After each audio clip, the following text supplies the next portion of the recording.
فقہ جعفریہ المعروف اہل تشیع برادران، یہاں پہ تصوف کا کیا کانسیپٹ ہے؟ کہ یہاں بھی صوفی ہوتا ہے؟ کہ یہاں بھی اسی طریقے سے طریقت چلتی ہے؟ بسم اللہ الرحمن الرحیم.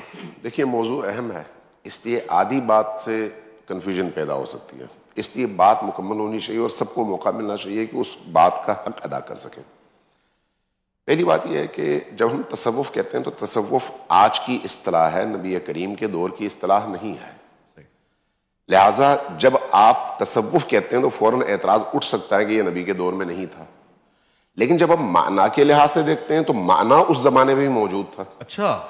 لہٰذا آپ کو دیکھنا چاہیے کہ دین انسان کو کیا بنانا چاہتا ہے. دین کی جو مشیت ہے، دین کی جو خواہش ہے، وہ یہ ہے کہ انسان کو کمال انسانی کے اس اعلیٰ ترین مرتبے تک پہنچائے جہاں تک پہنچنے کا انسان کو حق حاصل ہے اور اس میں استعداد موجود ہے.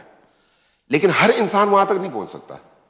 وہی پہنچ سکتا ہے جس کو اللہ رستہ کھول کے دیتا ہے اور اس کے اندر یہ ظرف اور یہ استعداد موجود ہوتی ہے. ہم احادیث میں پڑھتے ہیں کہ من اخلص اللہ 40 صباحا جرت ینابیع الحکمت من قلبہ الی لسانہ.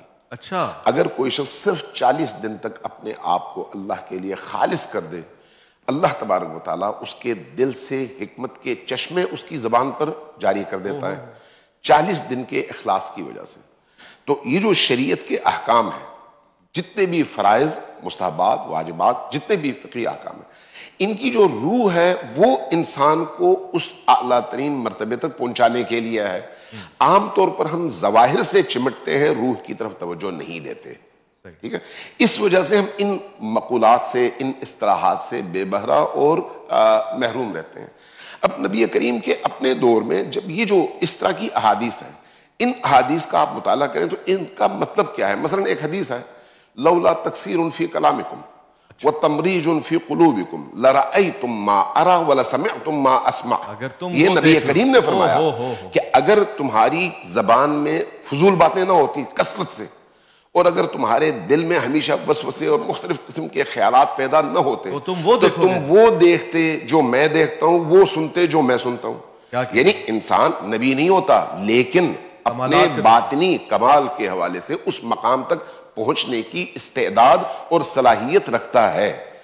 قاری صاحب جس چیز کا انکار کرتے ہیں نا، وہ درست ہے، چونکہ اس تک پہنچے نہیں ہے، دیکھا نہیں ہے، چکھا نہیں ہے، سنا نہیں ہے، اس طرح کے ماحول میں بیٹھے نہیں ہیں، تو اس لیے ان کی بات درست ہے کہ ایسی کسی چیز کا کوئی تعلق نہیں ہے. لیکن جن لوگوں نے چکھا ہے وہ اس کو کیسے منکر ہو، اس کے کیسے اس کا انکار کریں. لہٰذا یہ دو پہلو ہیں، ایک ظاہر دین ہے اور ایک باطن دین ہے. ظاہر دین اس باطن تک پہنچنے کے لیے ہے، لیکن ہر بندہ نہیں پہنچ سکتا. ہم جتنے بھی یہاں پر لوگ بیٹھے ہیں ظواہر پر عمل کرتے ہیں اور کہتے ہیں اللہ کا شکر ہے ہم نے ظاہر پر عمل کیا. لیکن آپ ذرا غور سے تھوڑی دیر کے لیے سوچیں، جو نماز میں اور آپ پڑھتے ہیں، رسول اللہ اگر یہی نماز پڑھیں جو ہم پڑھتے ہیں تو ان کے لیے گناہ کبیرہ ہے یہ. اس لیے کہ یہ نماز ہماری جو ہے وہ کہاں اور رسول کریم کی نماز کہاں، چونکہ وہ اللہ کی ذات میں مکمل طور پر محو اور غرق ہونے کا نام ہے، اور ہم ہزاروں قسم کے خیالات اور ہزاروں قسم کی شائبات کے ساتھ ایک عبادت انجام دیتے ہیں اور ہمیں پتہ بھی نہیں ہوتا کہ ہم کب کیا انجام دے رہے ہیں. لہٰذا یہ جو عبودیت اور بندگی ہے یہ انسان کو اس مقام تک پہنچا سکتی ہے. ہاں، نبی کریم کے دور میں یہ موجود تھا. نبی کریم صلی اللہ علیہ وآلہ وسلم نے جن اصحاب کی، جن پاکیزہ ترین نفوس کی تربیت کیا ہے، جن میں سر فہرست امیر المومنین ہیں، سلمان فارسی ان میں سے ہیں. ان کے مقامات اس لیے ہم احادیث میں پڑھتے ہیں کہ لو علم ابو ذر ما فی قلب سلمان لقتلہ. اگر ابو ذر کو پتہ لگتا کہ سلمان کے دل میں کیا ہے وہ قتل کر دیتے. اس لیے کہ فہم میں فرق ہے، اس لیے کہ درجات میں فرق ہے، اس لیے کہ وہ ظاہر کو دیکھتے ہیں، یہ باطن کو دیکھتے ہیں.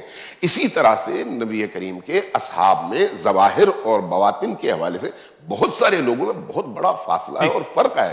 لہٰذا وہ جو فرق ہے اس فرق کو جب تک آپ سمجھیں گے نہیں، تصوف کی حقیقت کو نہیں سمجھیں گے.